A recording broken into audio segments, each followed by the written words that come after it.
Good evening or good morning, wherever you are, whenever you're listening to this. And it's going to be kind of perhaps not the quality that I usually put out. It's late, I'm tired for a variety of reasons, but I really wanted to get this video out according to my regular schedule. I want to talk about a piece of legislation here in North Carolina called HB13. No, not that other HB thing that you've heard about in North Carolina. This one involves funding in schools. I'm going to put a link down in the description below to an article where I'm getting some of this information and its explanation, sort of summarizing what that person has to say, because they do a much better job than I do, and it's in good plain English. But I want to give them, the folks at North Carolina Policy Watch and actually StrongerNC.org is where most of this is coming from. And this is a post by Joyce W. on StrongerNorthCarolina.org. Excuse me, StrongerNC.org. Anywho, background to this law. Last year, the 2015-2016, I believe it was, or the 2016 session of the General Assembly here in North Carolina, they passed a new law about class sizes. The goal of that law was to make class sizes smaller. Seems like a good idea, doesn't it? Haven't we already talked about in a previous video that class size really does matter, despite what some of those studies have shown with very little effect size? I'm not going to repeat any of that. There's a link up here that you can click onto to see that discussion. Here's the problem with that legislation last year. They passed this law requiring smaller class sizes, but without providing the funding for that.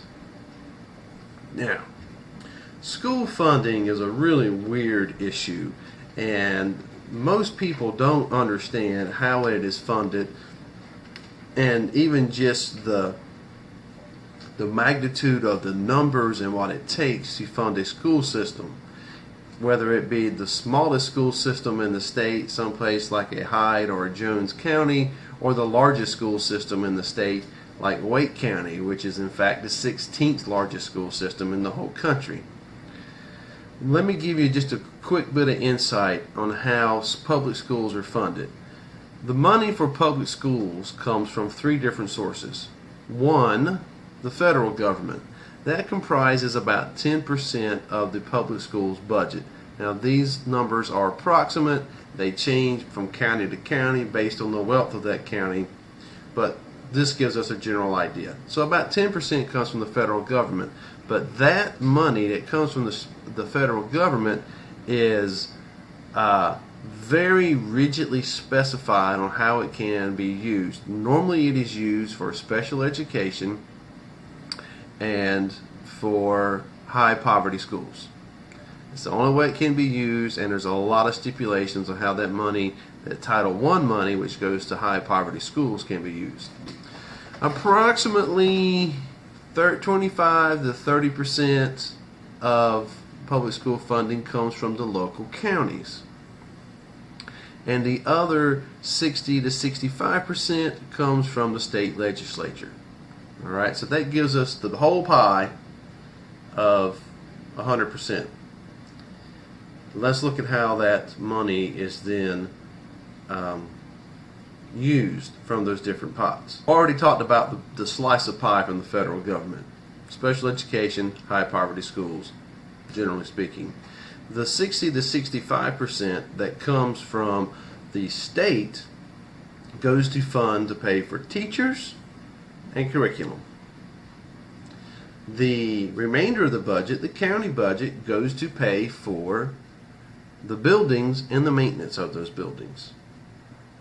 So last year, General Assembly passes a law limiting class size. And let me just sort of give you what those limits were. So in kindergarten, could not have more than 18 students. First grade, could not have more than 16 students. Second grade, could not have more than 17 students. Third grade, could not have more than 17 students. Good idea. Nobody would argue with that.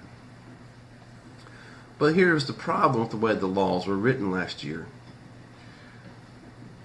You cannot use your funding that you were given for teacher positions for anything else because they removed all flexibility from the local school districts and the building level principals in terms of how they set up their teachers. So just to help this make sense, okay? And this is the example that Joyce W. uses on StrongerNC.org. Thank you, Joyce, for putting this together. You did a great job. I'm just going to share those details with you because she's done the math and it makes it easy. So here's the example. Imagine you have a school with 80 first grade students. Now, the General Assembly funds a teacher for every 16 first grade students. So that means that before, the principal could say, all right, I know I'm going to have 5 teaching positions for those children. But there was flexibility for that principal. The principal could say, well, instead of having 16 kids in the class and having 5 first grade teachers, I'm getting the money for 5 teachers, but let me put 20 first graders in that class. I need 4 teachers that way. And now I have money for a 5th teacher, and that can be an art teacher, or a music teacher, or a PE teacher. You get the gist. And you could do a similar thing for your 2nd grade allotment, your kindergarten allotment, your 3rd grade allotment, and you're still using money to pay for teachers that in the long run are teaching those students. It's not like you're paying for teachers to go teach someplace else or to come to your building and do something else besides teach the students. You're just upping that classroom size a little bit. Well, last year's law took away that flexibility. So now what principals and ultimately school systems are faced with is we have no flexibility in how we can do this. They're saying we cannot go over 16 students. We cannot go over 17 students, etc. So that means those art teachers, those music teachers, those PE teachers, those computer teachers, all the extra teachers that they were putting in the elementary schools to give a better, well-rounded education, they're not going to have the ability to do. So along comes something called HB13. HB13, House Bill 13, was sent to committee, debated, etc., was officially filed on January 26th of this year by the General Assembly. The primary sponsors were Representatives McGrady, Elmore, and Malone. I'm going to put a link to this legislation down in the description below as well. And the purpose of this legislation was to allow for some flexibility in how those funds are used. So what it did, and here's a graphic to see how all that works. Okay, so this graphic explains what HB 13 would do. You can see that under the legislation here in this middle column for next school year, the 2017-2018 school year, the maximum size would be 18, 16, 17 for kindergarten, first grade, and grades 2 and 3 respectively. But now instead of saying that you can't go above that, they're saying, all right, let's reduce the class size, but let's give them a little bit of freedom so that we can make sure that our elementary school students receive a more well-rounded education.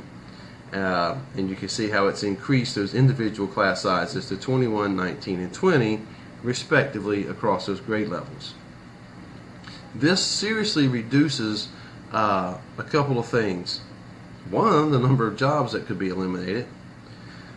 to the amount of extra money that the county needs to pony up in order to try to keep those positions, because they've already started talking to elementary school teachers across this state about the likelihood that they will not have a job come the opening of the school year if this legislation doesn't pass. Now, why isn't this legislation passing? It was presented by the House of Representatives in January. It was unanimously passed 114-0, and now the state Senate is waiting to take action, and they've been waiting to take action, and they've been waiting to take action, etc. The reason they say that they haven't passed this legislation is they're blaming the local school districts, because what they did was they sent out a request for information to all the school districts across the state and said, let us know exactly how you've been spending this money. Well, they're accusing, among others, Wake County, the largest school district in the state, of holding back information and not submitting to their request, as if they've got something to hide. And some of our legislators have come right out and accused the superintendent of Wake County Schools for spending the money that was supposed to go to teachers for something else. It's pretty easy to find that information out. Now, the school system has shot back and said, no, we're having trouble complying with your request because of the format in which you want it, so it's taking us a little bit longer to pull this thing together. What we have is a group of legislators in our state Senate who you would think that public education is the enemy. They have passed a lot of legislation. They have made a lot of statements in the past that claim that they're trying to make public education better. We want more transparency. We want better teachers. We want accountability. All of these things. And honestly, the charge for this is being led by a gentleman who is a retired school administrator. These laws, these actions, these statements are not improving public education. I understand the need to live within your means. Every individual person has to do that. Our government should have to do that. And they're trying to live within the means of the money that comes in via taxes in various forms. I get that. But this lack of flexibility, this lack of addressing real issues, the accusatory tone, this confrontational nature that is seeming to come out of Raleigh, out of our state Senate towards public education and everybody involved with that, is really not helping our children. I really want this channel to be about, here's what really happens in a school day, here's what a teacher has to deal with, and I want it to be as positive as possible, but honestly, this is the reality of what a public school teacher faces. I'm okay. I'm a middle school math and science teacher. I'm not going to lose my job any day unless I do something stupid that causes me to lose my job. Okay? That's the reality of it. But what it could mean is that my average class size next year could go up from 35 to 40, because the county will say, we cannot afford for our children's sake to cut art, music, PE, etc. from our elementary budget. So if they're giving us this much money for teachers, we're going to put less teachers in funding in middle school and put more funding in the elementary school from our supplemental budget, if that's what it takes. We don't know what's going to happen, but that's the kind of decisions that they have to face. It just doesn't make sense to me.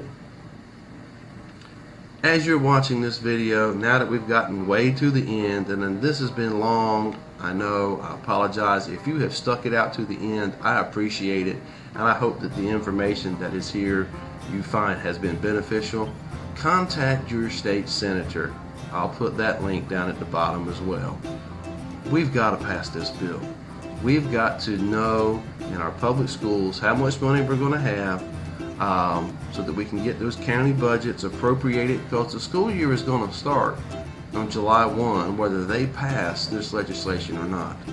And let's do the right thing. Thank you for tuning in.